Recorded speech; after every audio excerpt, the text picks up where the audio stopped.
have uncovered wonders undreamt by our ancestors who first speculated on the nature of those wandering lights in the night sky.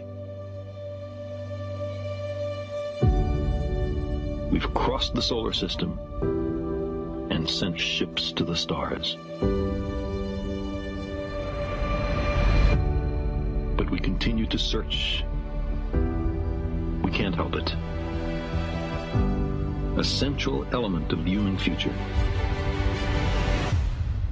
lies far beyond the Earth.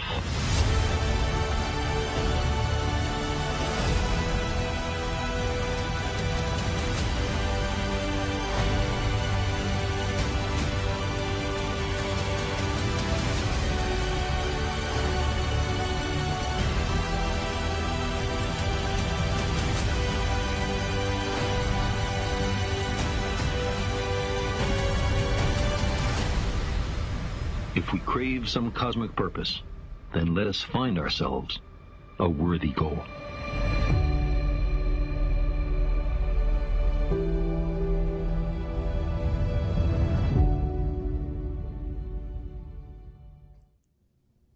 Hello, and welcome to another episode of NASA Science Live, an opportunity for you to interact with NASA experts and have your questions answered live on air. I'm your host, Tahira Allen, and today we are joining you live from NASA's Goddard Space Flight Center in Greenbelt, Maryland. We will be taking your questions about Webb's historic images all throughout today's show, live on air. For those of you tuning in on social media, you can use the hashtag UnfoldTheUniverse to submit questions or drop your questions directly into the comment box wherever you're watching this stream. This week, the James Webb Space Telescope released its first full-color images and data. And this is just the beginning. As the world's most powerful space telescope, it will examine every phase of cosmic history, from the first luminous glows after the Big Bang to the formation of galaxies, stars, planets, and the evolution of our own solar system. This is a huge moment, marking a new way to see the universe beyond where we have ever been, beyond time itself. Let's take a moment to pull back the curtains and see what Webb has revealed. This first image of a galaxy cluster takes us back 4.6 billion years, giving the deepest and sharpest infrared image of the distant universe to date. This graph, the most detailed of its kind, shows the distinct signature of water in the atmosphere surrounding a hot gas giant planet that is orbiting a distant sunlight star hundreds of light years away. In this image of the Carina Nebula, Webb peers through cosmic dust, revealing previously invisible areas of star birth. Covering about 1/5 of the moon's diameter, this is Webb's largest image to date, showcasing in rare detail a group of interacting galaxies known as Stephan's Quintet. And some stars save the best for last. Webb captured a dying star's final performance, sending out rings of gas and dust for thousands of years in all directions. So now that we have seen these incredible images, let's talk to our experts. I'm joined today by Dr. Alex Lockwood, Webb Project Scientist, and Dr. Nestor Espinoza, Webb Astronomer, both from the Space Telescope Science Institute. Thank you both so much for being with us. Thanks for having us. Thanks to hear. So the big day is here. We've seen the images. We have the first data. Nestor, I'm going to start with you as our astronomer. Can you talk through what Webb's new images show us that we weren't able to see before? Well, Webb is revealing a universe to which we were a little bit, it's invisible for us, right? It's looking in eyes that we don't have, in colors of the light that we are not able to grasp. But right now, thanks to this beautiful machine, we're able to see the birth of stars in ways we've not explored before. You know, galaxies far, far away, and even distant exoplanets with impressive detail. So, I'm beyond stoked to be here talking with you about this. Yeah, absolutely. And you mentioned seeing in colors that our eyes can't see. Webb has this ability. What's so great about that? Like, what do those colors show us about the universe? Right, depending on the physical process that you're looking at, it can give you a ton of information. For instance, let's look, my expertise is in exoplanets, so of course I'm going to go back there.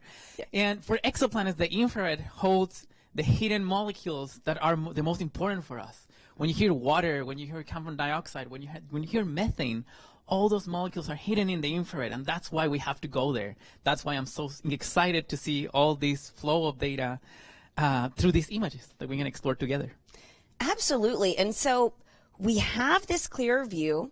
We know that the instruments are working. Alex, as the project scientist, can you shine light on how Webb will take humanity's knowledge of the universe to the next level? Well, it's really complementary to what we've seen with a lot of the telescopes, especially Hubble. Hubble does visible wavelengths and infrared, and James Webb does infrared. And it's kind of like if you look at the human body, we can see a body, we see people every day, but you go to the doctor's office and you get an x-ray and you can see your bones, you can see what's inside someone. And it's very different than what you see when you're looking at the person, but it tells you a lot more information, and it's complementary. It's the same thing. James Webb it's not an x-ray telescope, it's an infrared telescope, but it's the same idea that it gives us a completely different but very informational view of things that we've already seen with Hubble and things that we have yet to see. Amazing. And so it's my understanding too, like this is just the start for Webb. So these are just the first images and the first showcasing of its capabilities. So Alex or Nestor, can y'all give us an idea of what images and data we can expect in the first year of science?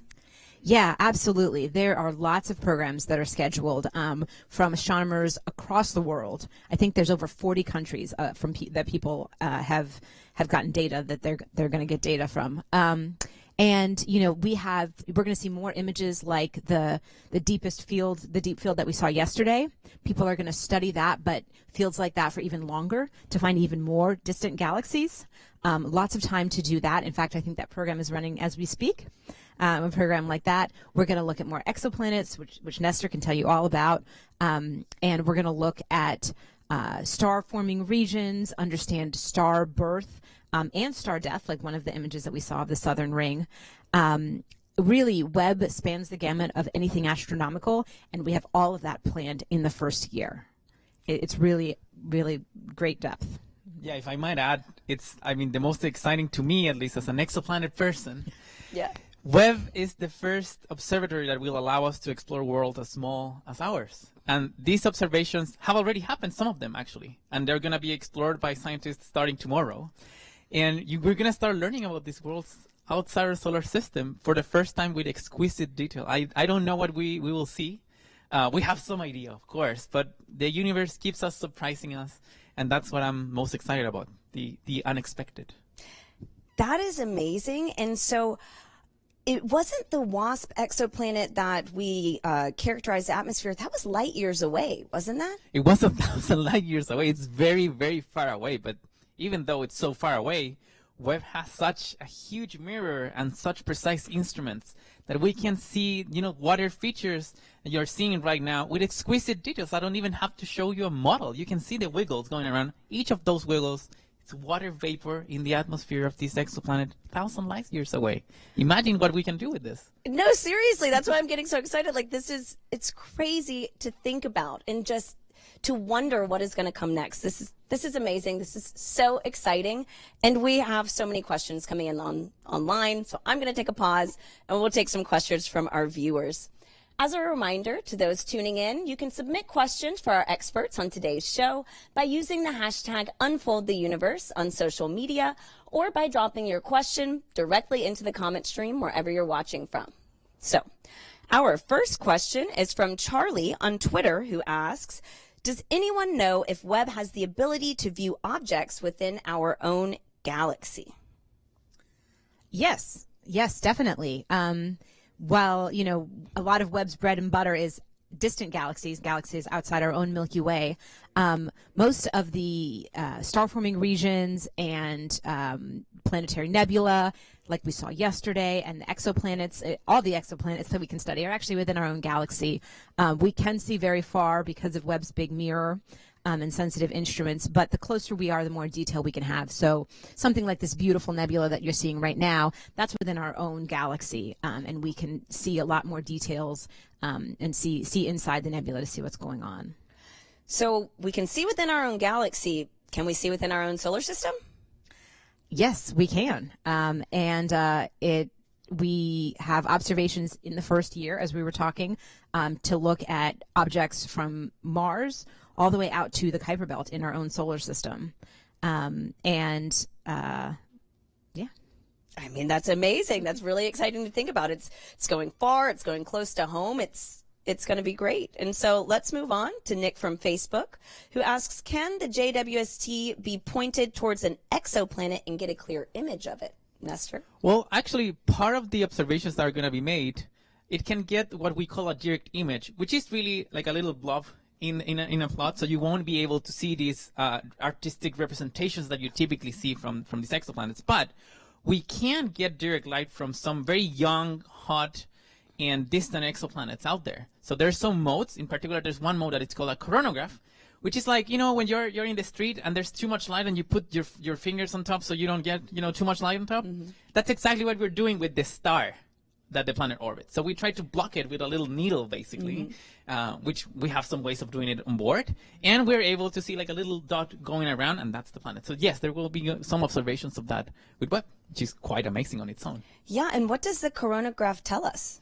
Well, the coronagraph actually tries to remove the star, because the whole point, and this is very interesting to think about, we're able to get light from the farthest away galaxies, right? So very, very faint things. People always ask like, well, how can you not get an image from a planet? They're closer, right? The problem is the star. The stars are so bright that you cannot just see like the faint point of what is the planet right on top of it. So you have to remove it somehow, and these coronagraphs just remove the light from the star, so you can have a pristine look at the planet. That's a little dot. Okay, cool. That's so interesting. And so Claire on Twitter asks, how does JWST know where to zoom in to capture the images? That's a good question, and that is actually decided by astronomers worldwide. Every year there's a process of selecting the targets, very rigorous. Lots of astronomers get together and look at the proposals without names on them, so they're unbiased, and they say, what's the best science for Webb to do? And then once those targets get chosen, then we put them into our calculators on Webb, and we point Webb. But where it looks specifically at any given time is based on the science target, and those are proposed by astronomers across the world. Nice. And isn't Webb just very efficient? I know we were talking before that it's really kind of making it a little easy on astronomers right now. Could any of y'all talk to that? Maybe, yeah, I can jump into that. I mean, the way in which you get from the data to the results, it's incredibly fast. This is a story that we both were part of within producing these very first images. Like the analysis of the exoplanet, in one day we have like one spectrum already. So in one day, these things, with previous instruments, they took like years, like tens of years even for some instruments. But now Webb, it's so stable, it produces data so pristine that you're able to extract information right away from it. So that speaks of its efficiency at observing how the data is reduced, etc. So it's gonna open up, it lowers the bar so people can jump and do science on their own, much faster, much quicker, and much more efficiently. So yeah, and I'll add that deep field image that we saw with all the galaxies in it, that was taken in less than 12 hours with Webb. And a similar image that wasn't as sensitive took over 100 hours with Hubble. And so you're talking about, 10 times faster to get even more data. That's really good efficiency.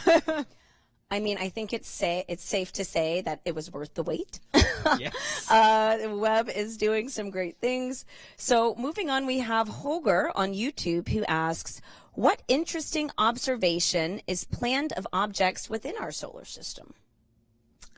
Yeah, that's a really good question. So we are going to look at, just like we're studying with exoplanets, the atmospheres. We're going to look at the atmospheres of planets within our own solar system, the ice giants and the gas giants. There's a lot of beautiful cloud structure in Jupiter and Saturn that we're going to study, as well as the moons of those planets to understand the entire system more. And again, look at these molecules that Nestor was referring to, methane, carbon dioxide, that are very strong in infrared wavelengths. So I actually have a really good follow-up question to that.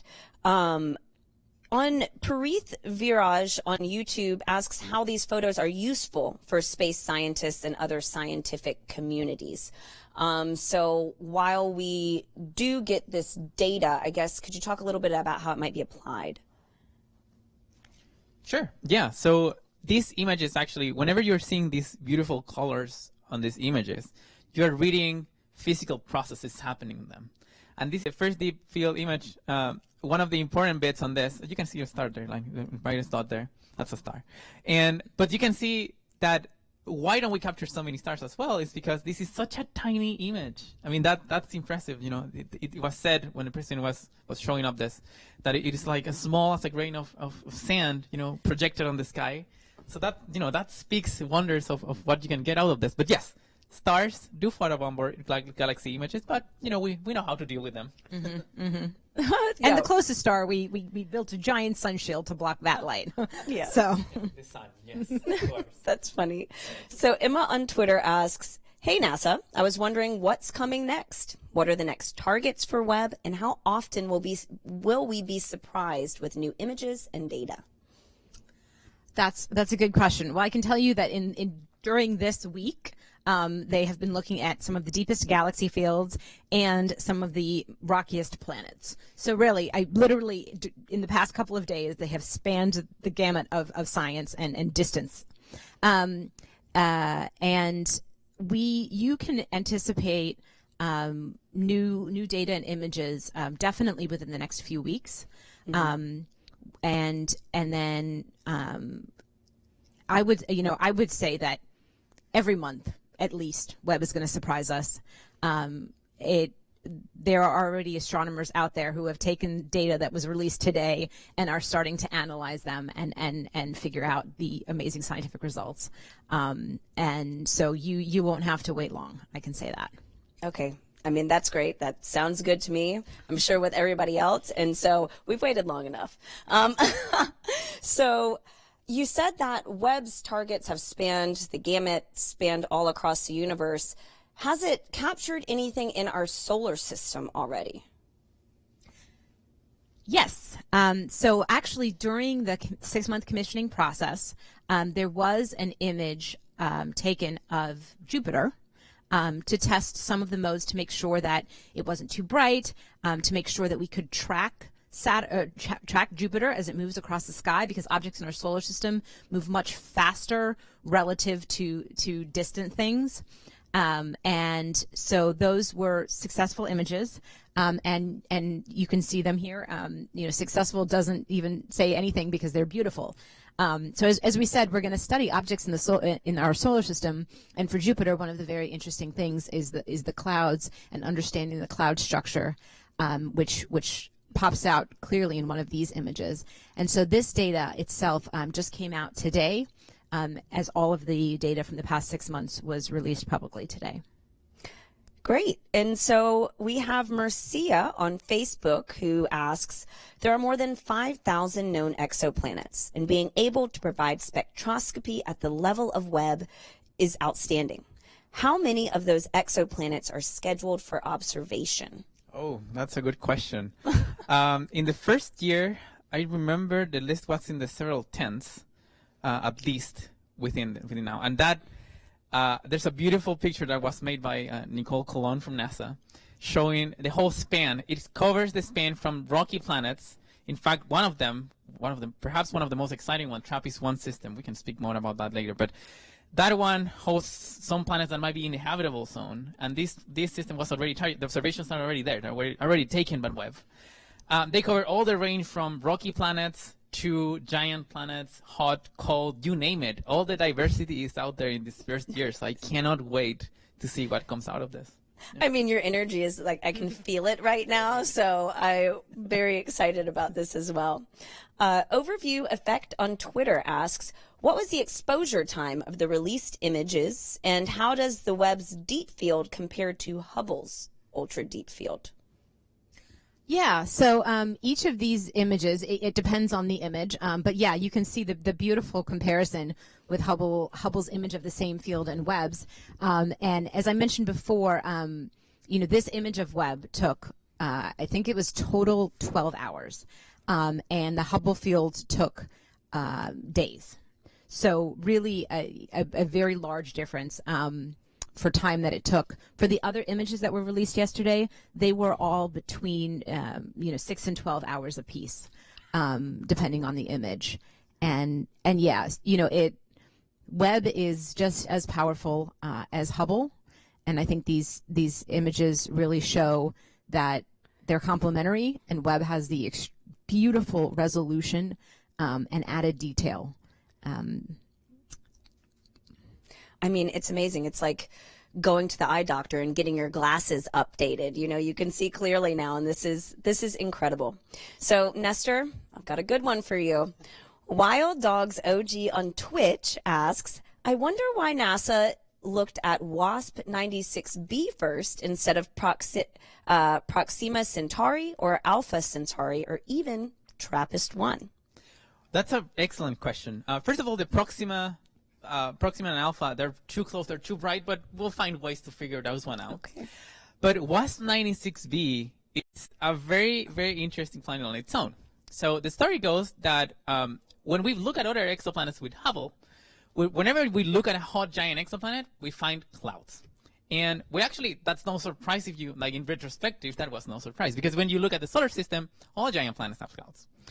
But then this one, the features that Hubble was seeing, and also ground-based telescopes were seeing, are so distinct that there was this belief that maybe it didn't have clouds. And that was very weird. Like I was personally weirded out by this.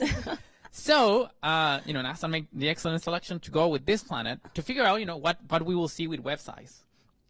And guess what we found with Webb size? Clouds. Yes, we found like some very, very distinct signatures of clouds. So if you look in detail, with a detail as precise as what Webb Ice presents to us, you actually found things that you believed that they were not there before. And that was exactly the case with WASP-96b. So I think it teaches us a lesson. And I tell you, we have people from the scientists right now trying to figure out all the little details, trying to model the data from the picture that we released. So it's exciting on its own. It's a very, very exciting system. It is exciting, too, to just hear that we have learned something that we didn't expect in just the first observation. Again, This is just the start. And so that is incredible to think about. So we have Tara Blakeham on Twitch who asks, what were your thoughts and reactions when you saw the colorized pictures for the first time? What did that feel like? When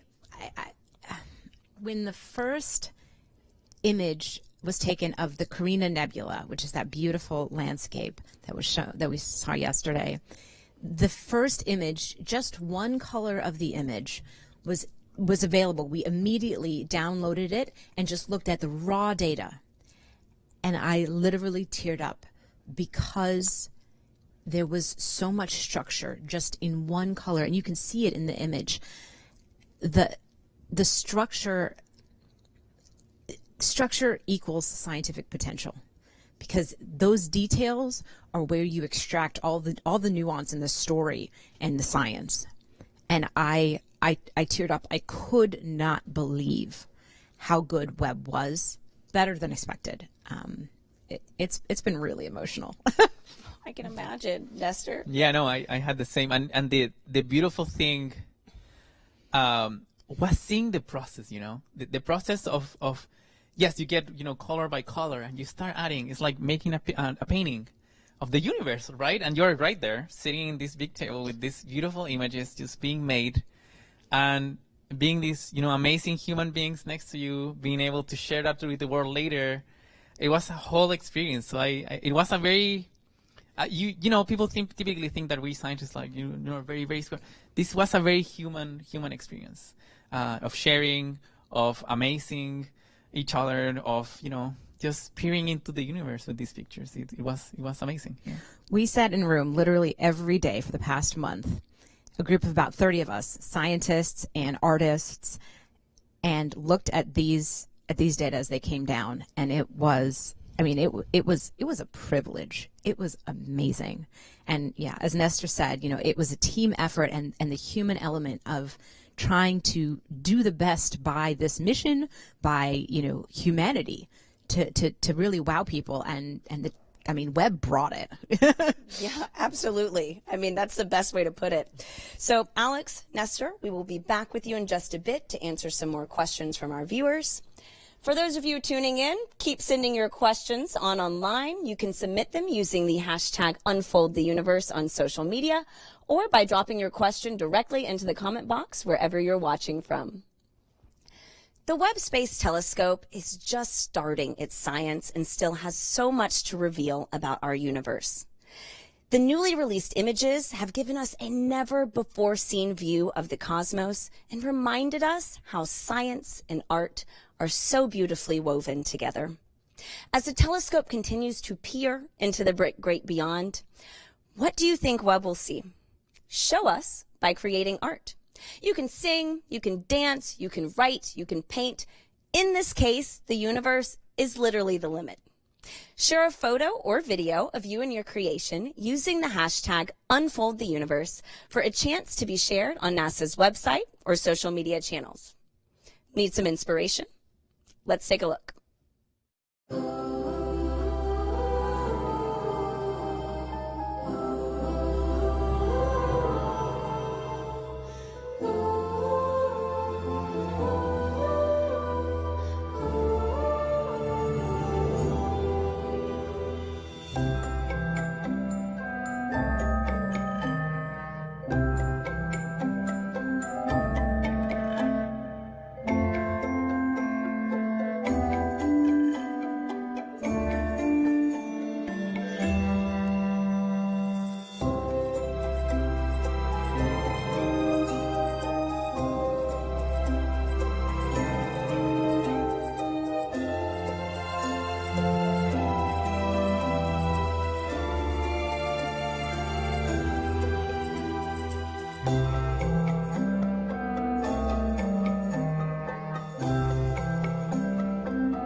I think the sun, the stars, the galaxies, the solar system and other systems are in the sky, and the stars are made of sunlight. There is heat and solar radiation and other elements.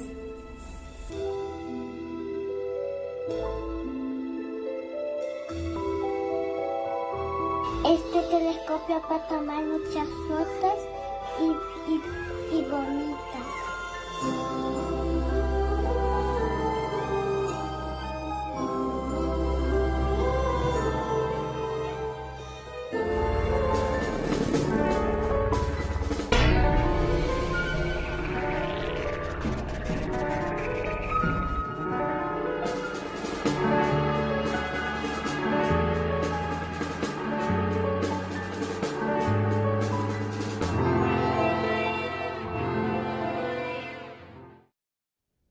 All right, we are back with Dr. Alex Lockwood, Webb Project Scientist, and Dr. Nestor Espinoza, Webb Astronomer, to keep taking some more of your questions online.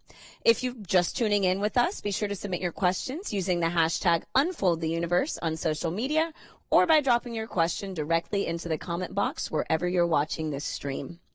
Yesterday, communities around the world were hosting special events for Webb's image release, and we received a video question from one student named Olivia, who is part of the Girl Scout troop of Tropical Florida. Let's take a look. Hi, my name is Olivia Galvan, and I'm from Miami, Florida. And my question is, will the James Webb Telescope give us more information about the Earth's climate change? Great question, Olivia. So, Nestor, Alex, what can Webb tell us about Earth's climate change? Well, this is an excellent question, Olivia. Thank you very much. Well, the reality is that Webb has this promise, of being able to explore distant exoplanet atmospheres even for the ones of planets that might host habitable conditions, maybe even similar to Earth. So that allows us actually to start peering into the diversity of atmospheres out there. And that actually teaches us, where maybe our atmosphere might end. And therefore, or how many other types of atmospheres end. And that can actually, inflow into our understanding of our own climate change here on Earth. Mm-hmm. Alex, what are your thoughts? Yeah, well, to me, climate change is a really big question and a big challenge for humanity to take on. And that's actually just like Webb. 20 years ago, people had big, audacious questions about the universe, and then we built exactly the perfect, incredible tool to answer those. And it was an international collaboration. That's the only way that it was possible. And so I think, tackling Webb and tackling climate change are similarly audacious challenges, and we've proven we can do it. So I really think that gives us hope for the question of what we can do for climate change. I mean, absolutely. Seeing what Webb has done, that leaves me hopeful. So, I mean, that sounds great. Our next question is from Tesla Hype on Twitter, who asks, what might Webb teach us about dark matter or dark energy?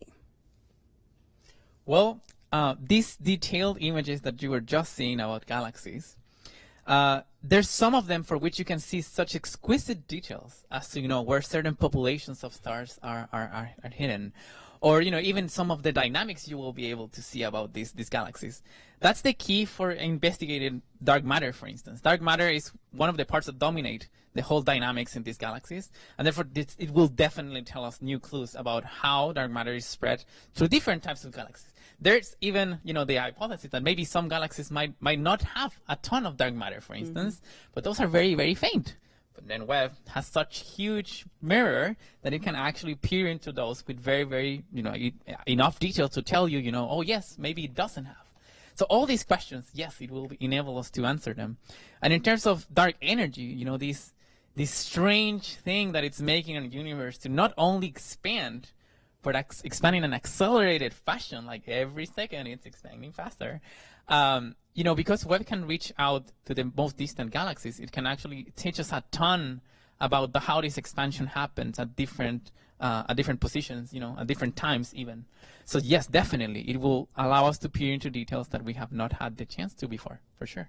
Yeah. So one thing that I think is really cool is how we tend to use different telescopes. We use data from multiple different telescopes to get an even bigger picture of the universe. So will Webb be complementary to any of the other space telescopes that are already out there, or that might be coming up in the future? Alex, you want to take this? I mean, absolutely. You can already put Hubble and Webb images side by side, and you see that there's additional information that you can get from both of those images. And, in terms of studying the scales of the universe and dark matter and dark energy that we were just talking about, the LIGO mission, the LIGO telescope that measures gravitational waves, it has found some incredible pairs of rotating neutron stars that helps us understand Einstein's original equations. Webb has the ability for when a unique phenomenon like that happens, Webb has the ability to stop what it's doing and go look at that to provide additional information. And there's actually a system between telescopes where they can alert each other to say, there's something really important and timely going on in the universe. Let's look at it together to get added information. And so Webb will be part of that as well. So telescopes can phone a friend, and oh my gosh, that's amazing.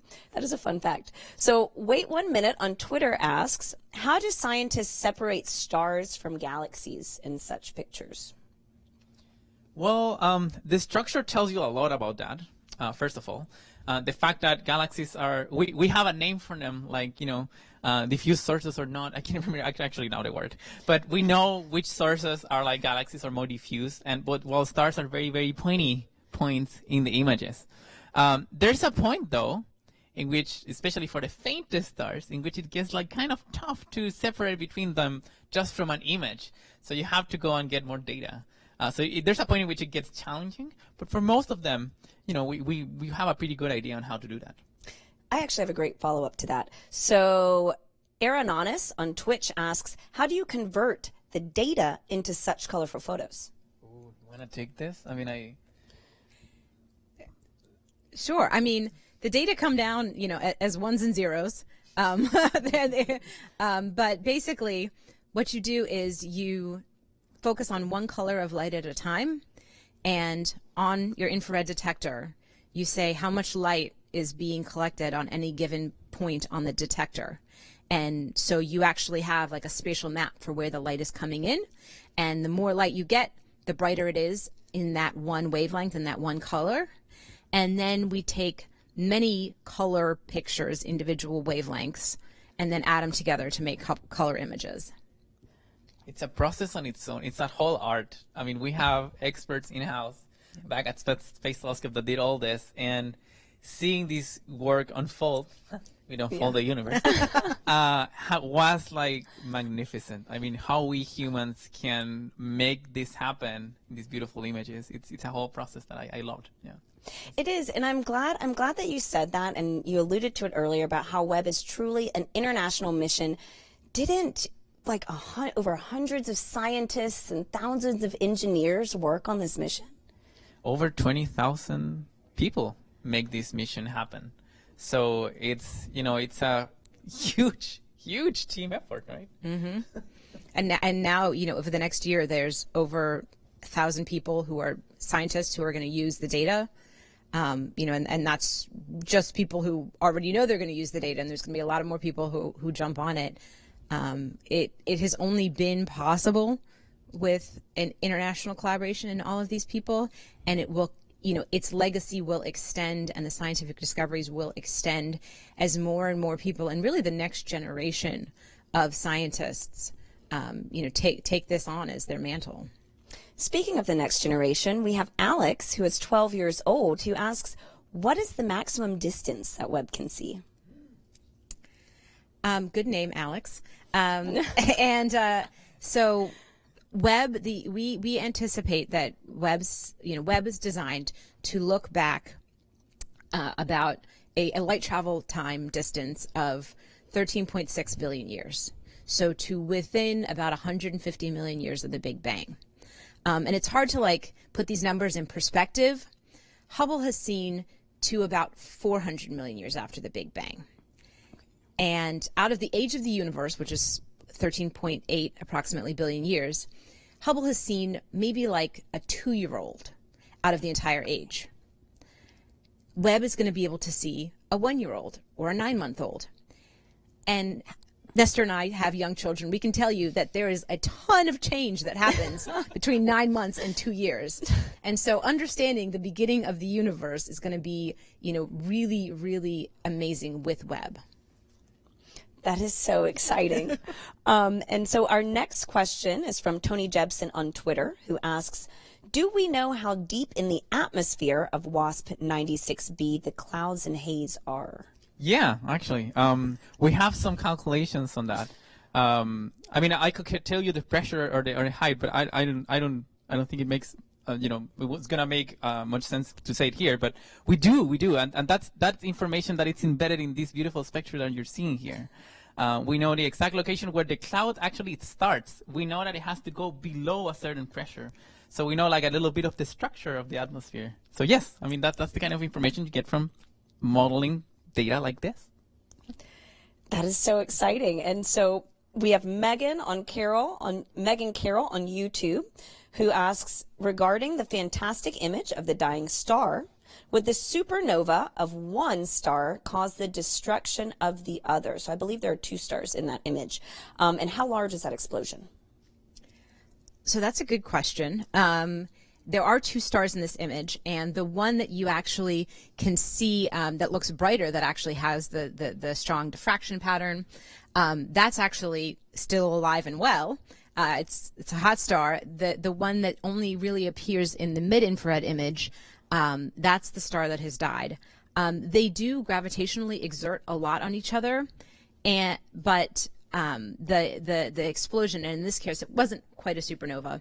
It wasn't quite as massive a star enough to make a supernova.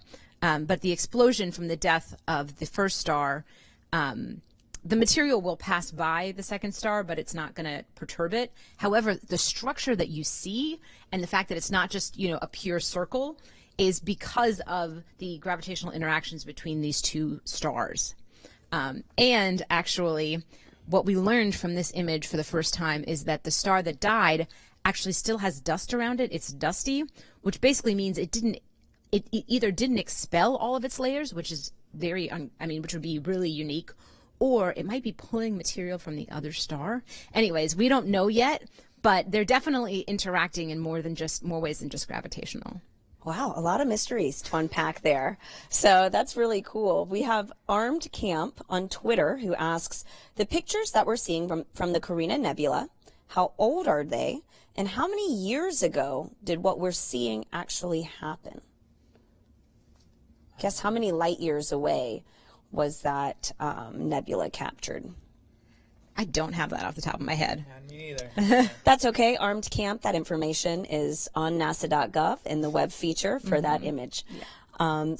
But I think that does bring us to another good question. Can either of you put into context how big a light year is? Sure. I mean, you all play with lasers, right?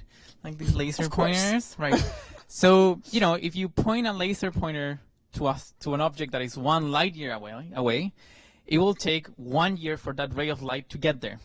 So if you were trying to, share Wi-Fi with your friend at 4 light years away, it will take 4 years for them to actually get your Wi-Fi signal. So you don't really want to do that, right? It's a very, very slow process. But that's basically what a light year is. It's the amount of time that takes, it's the distance to which light can travel basically in 1 year.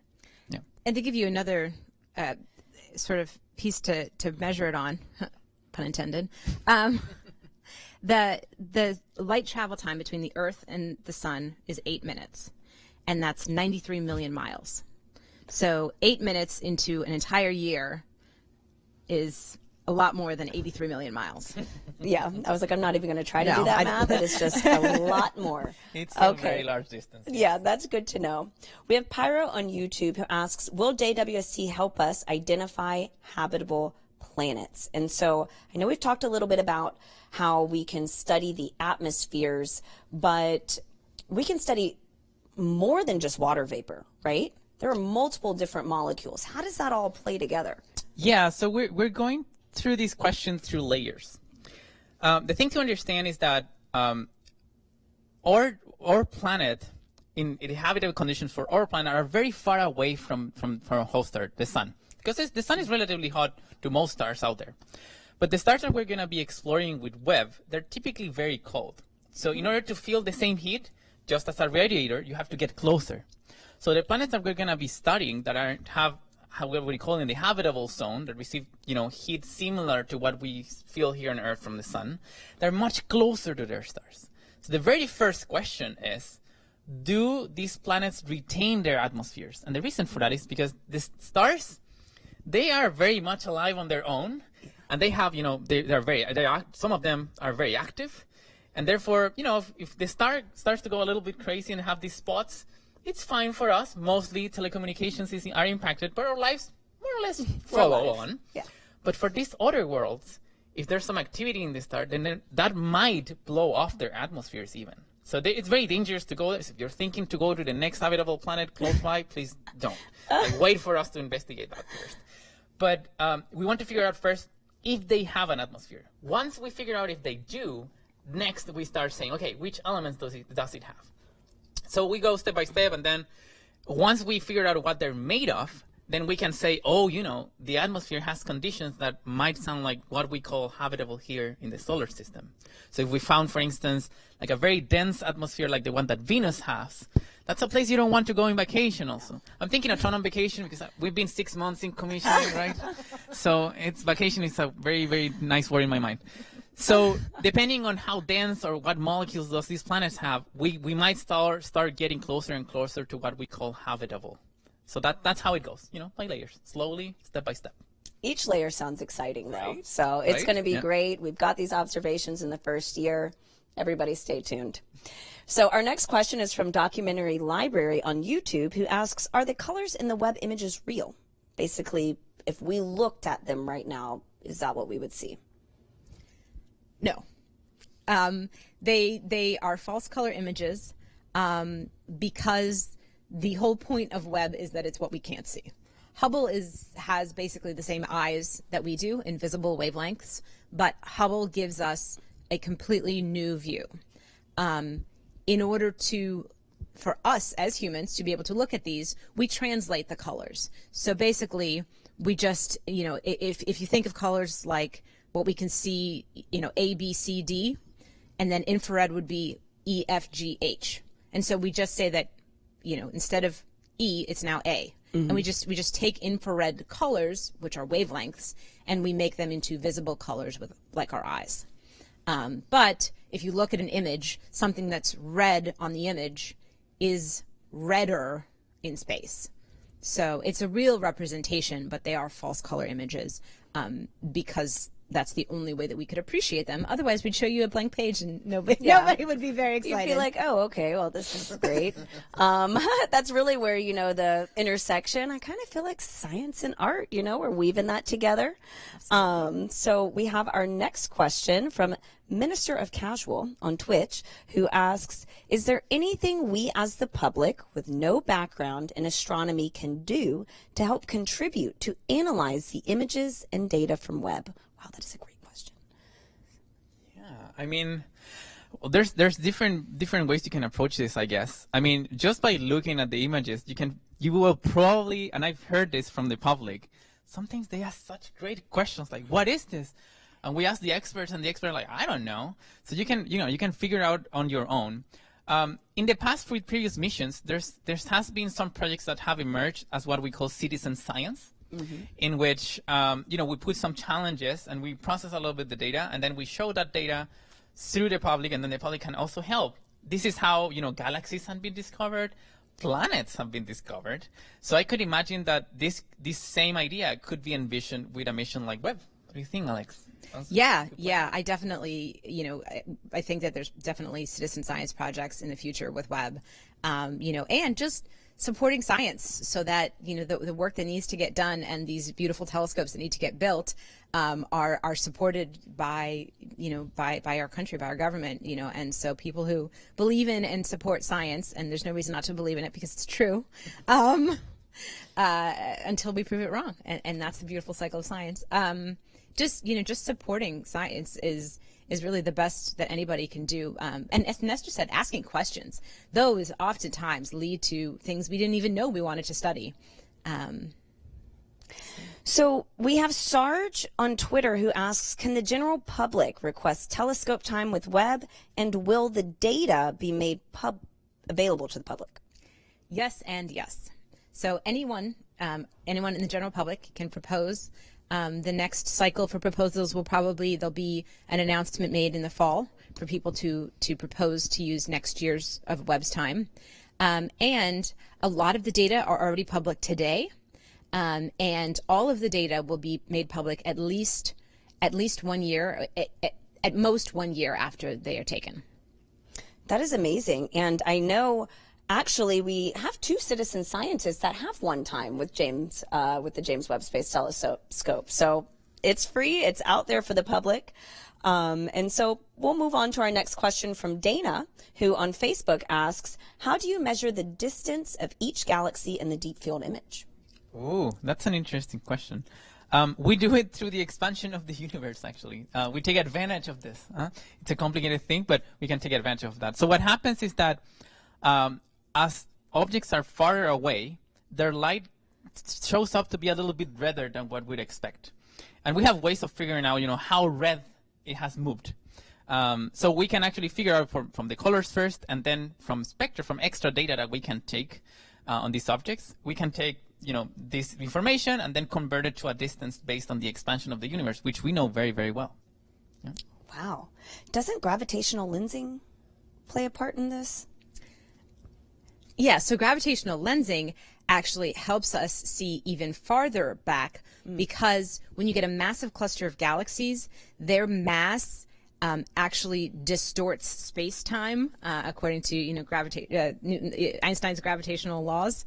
And so things that are behind a massive object, that light that may have gotten scattered outside of where we could see it actually gets bent towards us.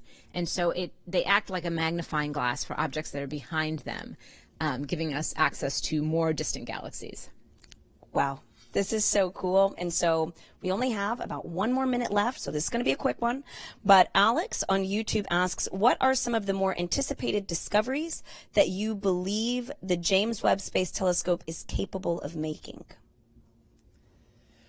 Performing the first detection of an atmosphere around an habitable world. I mean, that would be, I would celebrate that. Whoever makes that discovery, if that's you, please go ahead. I mean, that would be fantastic. Yeah. What about you, Alex? Your pick. I mean, for me, it's really star and planet formation. Looking into these beautiful stellar nurseries and peering back the dust, saying, yes, there is a star there, let's study it. And then being able to look at the gas, the dust, the star, and potentially even baby forming planets to see exactly what is going on. Unfortunately, this is all the time that we have for today, but thank you both so much. This has been so fun, and just thank you for shining more light on these historic images. Thank you. And thank you to everyone tuning in today. I'm so happy we were able to answer so many questions and that we were able to just spend this moment together. We hope that you keep following the mission as Webb continues to peel back the curtain on the mysteries of the cosmos. To keep up with updates, follow NASA Webb on Twitter, Facebook, and Instagram. If you're on social media, be sure to check out our Instagram and Facebook filters. You can wear Webb-shaped sunglasses and take selfies in front of the newly released images. Now, if you want to go more in depth on the mission, visit go.nasa.gov/whereiswebb. Now remember, this is just the beginning for the James Webb Space Telescope. So be sure to keep following along as it unfolds the universe. Thank you, and see you next time.